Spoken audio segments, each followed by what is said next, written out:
Channel 3 is your back to school authority. Each day we are checking in with leading school administrators from all around the state to see how back to school plans are going right now. Today we're heading to Old Saybrook. Superintendent Jan Peruccio is here to update us on all the things happening in her district. Thank you so much for joining us. How are you doing?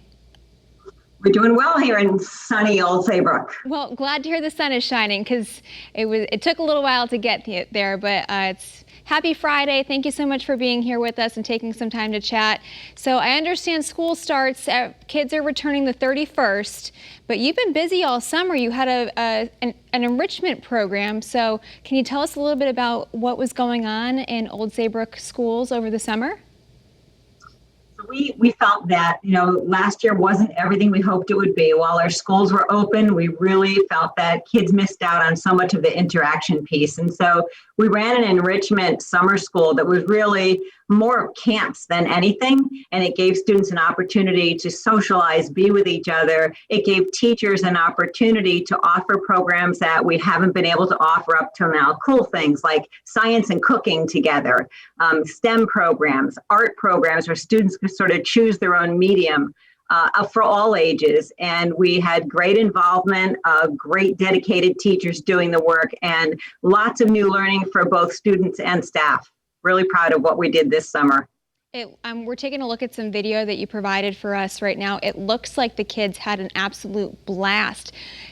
Was there any hesitancy from either the students or their parents trying to get them to go to school this summer? So because it was optional, I think that the students and the families that took advantage of it, it really fit into their schedules. It was something that they were looking forward to. And we hope that students and like-minded teachers, it really sparked similar interests. And I think that, I think people really, really appreciated the opportunity. And I think other folks made other decisions. We have great partners in our community with Park and Rec and Youth and Family Services. And so students took advantage of those programs as well. So lots of options. And we felt that that was really important to do. Yeah, we've heard a lot of discussion about that as well because a lot of kids missed that interaction, not just with their peers, but with administrators and teachers.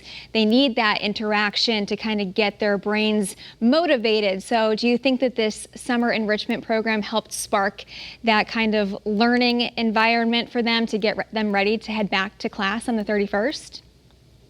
Yeah, I really hope so. We haven't finished surveying. We haven't really surveyed the students at all. We have talked to the teachers, and the ones who were involved this summer, and they took a lot of time to go through professional development, training on all of this, write up their lessons, and then deliver them. And what we're hearing from them is we want to keep doing this. This is what we want to be doing in our classrooms. It was very hands-on, very project-based, very experiential.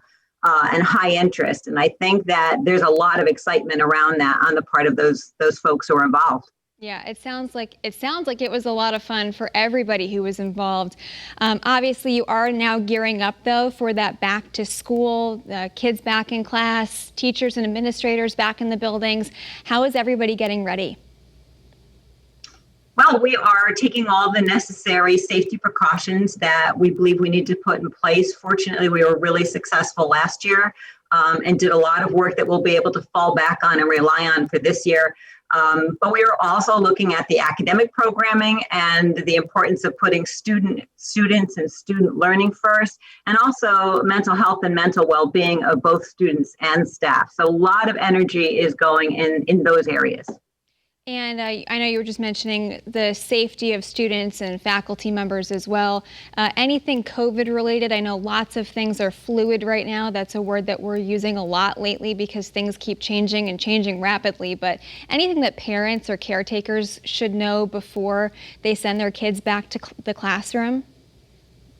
Well, we have our back to school plan posted on our website for parents and caretakers and students to look at. We're holding regular meetings. We just had our first parent meeting of the summer for any parents who want to come and ask questions. We'll have another one next week. We're doing the same with staff meetings. So we're really keeping the lines of communication going so they can ask specific questions of us live and in person, or as in person as we can be. But they know that we had pretty good plans in place for last year. We're relaxing some things based on CDC and DPH guidance, but a number of things are still in place. One of them right now being the mask ordinance because of the executive order that is currently in place through September 30th, which I'm very grateful for because that gives us time to see how this Delta variant plays out. We are hoping that there'll be a state level guidance on how to move forward, because it would be really a disruptive thing if each district had to come up with its own plan on something as important as masks. As much as I dabbled in epidemiology last year, I'm not an epidemiologist. I know. It's been so difficult for everybody to kind of keep up with all of the information that comes out continuously, but you guys are doing such an awesome job doing that, making sure everybody's staying as safe as possible. But you're also keeping up with a lot of technology too, right? Yeah, these students have been learning from home, sometimes obviously in the classroom as well. Is there any new tech that they're using? We turned over from a district that didn't have computers issued to each of our students, and within a week last March, we turned into a one-to-one district. So each of our students has a Chromebook or another laptop that they have that is theirs to use.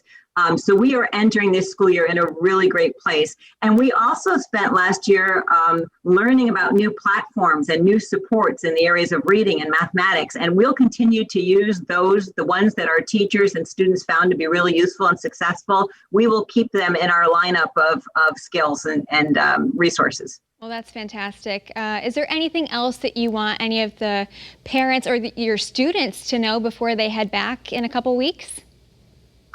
Only that we're ready. We cannot wait to see them. We cannot wait to bring them back into our schools and just start having the fun that goes along with the academic year. That sounds fantastic. I'm sure a lot of them can't wait to see all of your faces as well. Superintendent of Old Saybrook Public Schools, Jan Peruccio, thank you so much for taking some time to join us here today. We appreciate all the information that you just shared. We hope you have a great start to the school year. Hope everybody stays safe and healthy. And for more back to school coverage, make sure that you're heading to the Channel 3 app. We update it all the time.